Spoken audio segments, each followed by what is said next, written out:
ಇಂದು ಹಳೆ ವರ್ಷಕ್ಕೆ ವಿದಾಯ ಹೇಳಿ ಹೊಸ ವರ್ಷವನ್ನು ಸ್ವಾಗತಿಸುವ ದಿನ. ಕೊರೋನಾ ಹಿನ್ನೆಲೆ ಸರ್ಕಾರ ಹೊಸ ವರ್ಷ ಆಚರಣೆಗೆ ಫುಲ್ ಬ್ರೇಕ್ ಹಾಕಿದ್ರಿಂದ ಕೆಲವೊಂದಿಷ್ಟು ಜನ ತಮ್ಮ ಮನೆಗಳಲ್ಲಿಯೇ ಹೊಸ ವರ್ಷವನ್ನು ಆಚರಿಸಿದ್ದಾರೆ.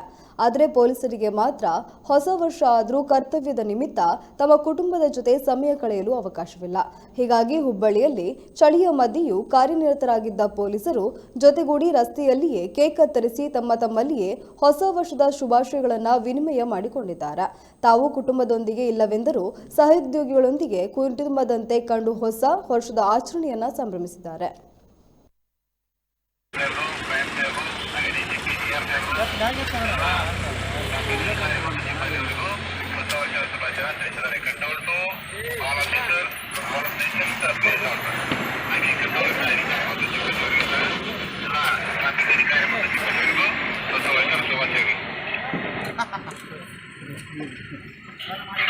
Thank you.